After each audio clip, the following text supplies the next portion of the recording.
Morning. आज है 28 तारीख और एक नए ब्लॉग में आप सभी का स्वागत है। अनय जा रहे हैं अभी स्कूल। ये कैसा वाला है, दिखा, इसके अंदर था ये ऐसे। तो आरू यहाँ फूल कलेक्ट करने आई है, अनय भैया को छोड़ने आई है।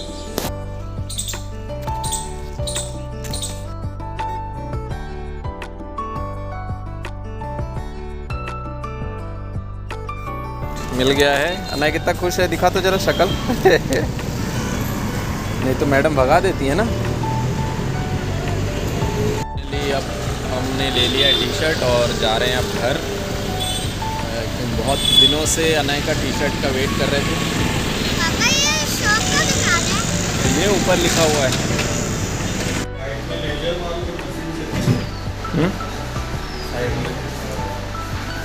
साइड में रेजर से यहाँ हो रही है अनय की हेयर कट। और रेजर से करवाया पहले भी। अनय को डांट पड़ रही थी कि बाल कटाओ करके।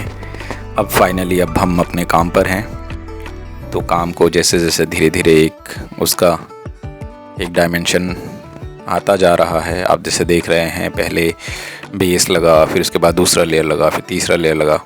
तो इस तरीके से धीरे धीरे चीज़ें बाहर निकल कर आ रही हैं।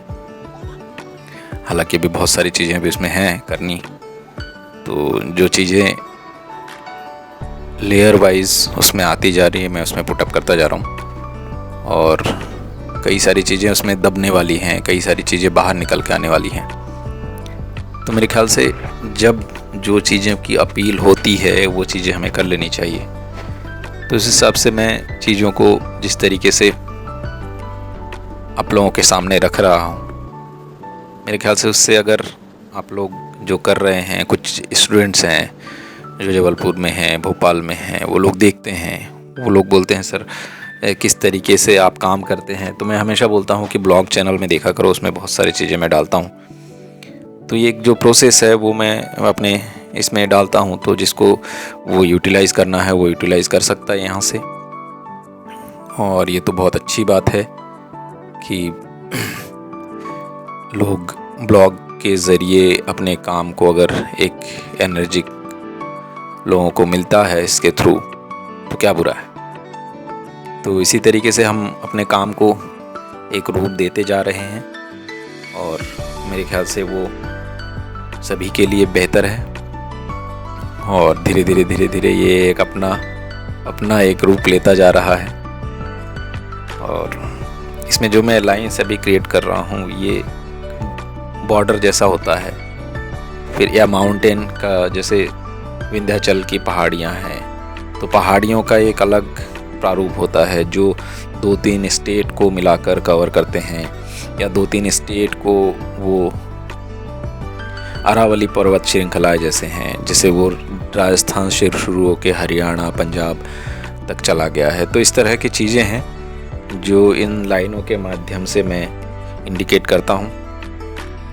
और इन सब के लिए एक जो सूक्ष्म विचार वो होना बहुत ज़रूरी है। और वो कहीं ना कहीं आपके मस्तिष्क में चलता रहता है। ज़रूरी नहीं कि वो सारी चीज़ें, जैसे पर पहाड़ियाँ हैं तो पहाड़ियाँ जैसे दिखे, ये ज़रूरी नहीं है।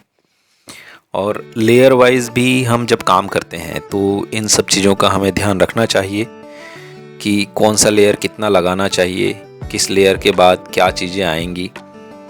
अभी मेरे मन में ये हो रहा है कि मैं एक साइड का पार्ट रेड कर दूं या रेड कलर से 2-3 कोट कर दूं।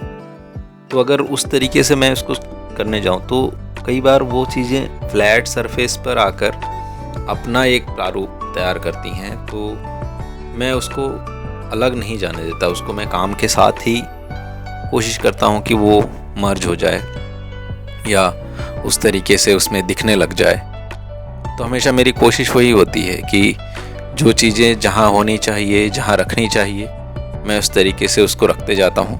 और वो धीरे धीरे अपना एक रूप गढ़ता जाता है, रूप लेता जाता है। और ये मैं रचता नहीं हूँ, ये मेरे द्वारा पेंटिंग खुद ही रचाता है, ऐसा मैं हमेशा से कहता हूँ। और कोई भी हो, ये एक चीज़ है। जैसे अगर हम म्यूज़िक की बात करें तो म्यूज़िक में भी स्वर साधना, स्वर को साधना वो आप एक माध्यम है।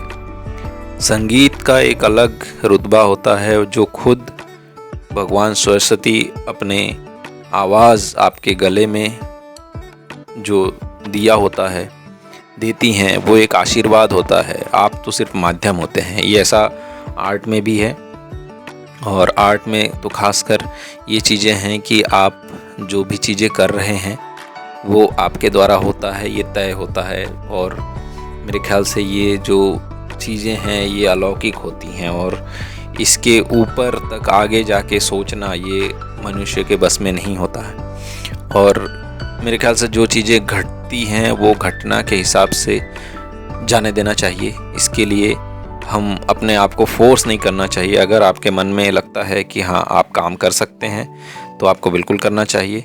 अगर आपको लगता है कि नहीं इसमें इस पार्ट को यहाँ छोड़ना है तो वहाँ छोड़ देना चाहिए।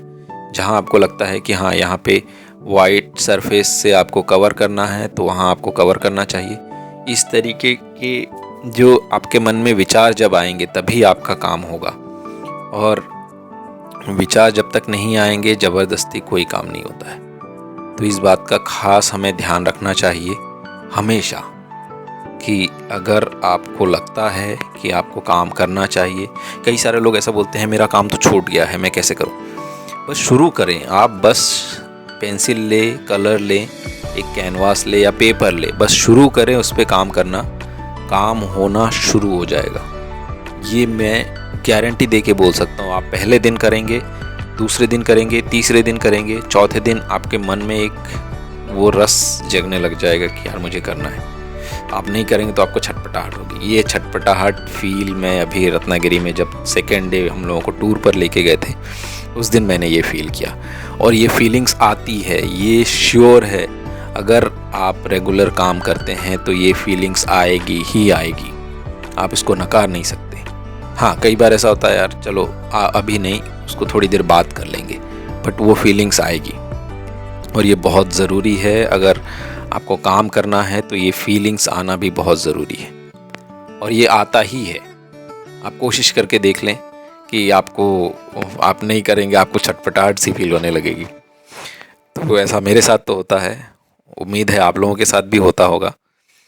तो इन सब बातों को हम नज़रअंदाज नहीं कर सकते, क्योंकि ये एक जीवन का एक महत्वपूर्ण पार्ट है जिसको लेकर आप बड़े होते हैं। आप अपने कैरियर के तौर पर इसे चुनते हैं और चीज़ों को आप करते जाते हैं, बढ़ते जाते हैं इसके साथ। तो धीरे धीरे एक स्टेज आता है जब आपको इन सब से रिटर्न आने लगता है। तो उन सारी चीज़ों को देखते हुए हमें काम को निरंतर करते रहना बहुत ज़रूरी है, और काम खुद तय करता है उसे कहाँ जाना है। और ये चीज़ें भी हैं कि कब किस तरीके से कौन सा व्यक्ति आपको कब क्या दे जाए, क्या टकरा जाए, वो हमें नहीं पता है। तो अब काम की बहुत सारी बातें हो गई हैं। यहाँ आर्या को अब शाम को खेलने के लिए लेके आना था तो हम नीचे लेकर आ गए, और यहाँ वो लड़खड़ाते हुए चल रही है। और अगर आप लोगों को ब्लॉग या बातचीत पसंद आ रही हो तो लाइक शेयर कमेंट ज़रूर कीजिएगा। नमस्कार, जय हिंद।